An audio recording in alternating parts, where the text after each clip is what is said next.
गंभीर बीमारियों से पीड़ित मरीजों के लिए सरकार के द्वारा क्या योजनाएं बनाई गई हैं, उसके रोकथाम के लिए, हमारे गरीब जनता की मदद के लिए। अध्यक्ष जी, बड़ा ही निराशापूर्ण जवाब आया है। मुझे ऐसा प्रतीत होता है कि जब जब सत्र में पिछले 2.5 वर्षों में आपके विभाग के द्वारा जब भी प्रश्न पूछे गए हैं तो आपका एक सेम आंसर है कि हमने इतने जिला अस्पताल, इतने मेडिकल कॉलेज, इतनी डायलिसिस की मशीन, इतने एम्बुलेंस।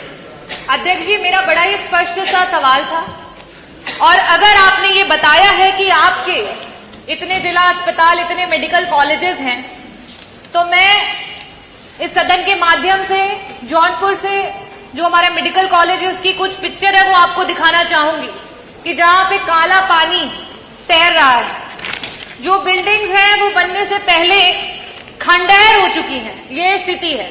और आप इसे गिना करके जवाब देना चाहते हैं कि आप अपने विभाग में क्या कार्य कर रहे हैं। मैं ये टेबल कर दूंगी अध्यक्ष जी, ताकि ये मंत्री जी के पास जो असली पिक्चर्स है वो पहुंचे और उन्हें पता चले कि जो बार बार आप ये कहते हैं कि हमने मेडिकल कॉलेजेस बना दिए, जिला अस्पताल बना दिए, उन जिला अस्पतालों और मेडिकल कॉलेजेस की क्या स्थिति है। कुछ दिन पहले वहां के बच्चे धरना दे रहे थे, जिन्हें हम देश का भविष्य और आगे मेडिकल कॉलेजेस में एज ए डॉक्टर देखने वाले हैं। आज उनके पास ना शुद्ध पेयजल है, ना बिजली है, ना पानी है। हम मरीजों को क्या ठीक करेंगे मंत्री जी? हमारे तो डॉक्टर बीमार हो रहे हैं, कभी डेंगू, कभी मलेरिया और कभी जॉन्डिस से। ये स्थिति है अध्यक्ष जी। It is really shame for the UP health minister and the department of health ministry. और आज सेंट्रल में तीसरे टेन्योर के बाद भी अगर मेडिकल कॉलेजेस की ये स्थिति है, definitely a shame for this सरकार कि आप इस तरीके की स्थिति ला करके रखी है आपने।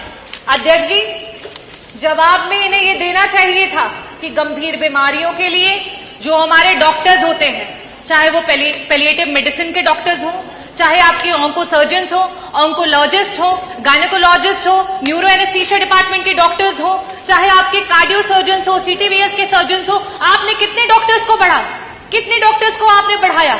आज पेशेंट्स के अनुपात में आपके पास कितने आईसीयू के बेड्स हैं, कितने वेंटिलेटर्स हैं? अगर ये जवाब आता तो वाकई मुझे लगता कि आपके विभाग को कोई जानकारी है और सही में आप सरकार की और जनता के लोगों के लिए कुछ काम कर रहे हैं। अध्यक्ष जी, मैं वापस से अपने प्रश्नों पे आऊंगी कि मंत्री जी, सिर्फ और सिर्फ आपसे 2 प्रश्न हैं और उसके उत्तर गोल गोल ना घुमा करके सीधी तरीके से बस बता दीजिए कि आज उत्तर प्रदेश कैंसर जैसी बीमारी में देश में टॉप कर रहा है। ये प्रदेश आज इस समय वर्तमान में 2024 में हमारे पास कैंसर के 16 लाख मरीज हैं और हर वर्ष 2 लाख मरीज आपके बढ़ते चले जा रहे हैं।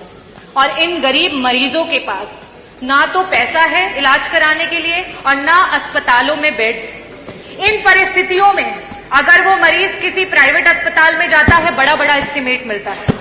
क्या सरकार कैंसर के सारे उत्तर प्रदेश के मरीजों को उनका जो एस्टिमेट जहां से भी बन करके आता है उसका एक मुश्त में पैसा उपलब्ध कराएगी कि नहीं कराएगी? मेरा दूसरा सवाल है मंत्री जी कि आज जब आपने जवाब नहीं दिया कि आपके पास सुपर स्पेशलिटी के डॉक्टर्स कितने बढ़ गए हैं, पेशेंट्स के अनुपात में वेंटिलेटर और आईसीयूज कितने हैं, तो इन परिस्थितियों में जितने भी आपके प्राइवेट उत्तर प्रदेश के हॉस्पिटल्स रन कर रहे हैं जहां पे वेंटिलेटर्स और आईसीयू की सुविधा उपलब्ध है, उनको पीपीपी मॉडल पे, सरकार तो पीपीपी मॉडल पे बहुत काम कर रही है, जगह जगह पर आप इसके बारे में एडवर्टीजमेंट करते रहते हैं। तो आईसीयू और वेंटिलेटर, क्योंकि ये ऐसे मरीज होते हैं, ब्रेन हैमरेज के मरीज होते हैं, इनके पास समय नहीं होता है। मंत्री जी, अगर एक्सीडेंट हो गया, आज बीपी बढ़ गया और ब्रेन हैमरेज हो गया तो तुरंत उसका ऑपरेशन होना है, लेकिन उनके पास पैसा नहीं होता ना वेंटिलेटर पे देने के लिए, ना उन वेंटिलेटर्स पे रहने के बाद। तो मैं आपसे अनुरोध करना चाहूंगी कि पीपीपी मॉडल पे जितने भी हमारे प्राइवेट हॉस्पिटल्स हैं उनको ऐड करते हुए हमारे मरीजों को मुफ्त में इलाज और समय पर इलाज दिलाने के लिए क्या सरकार काम करेगी? बहुत बहुत धन्यवाद।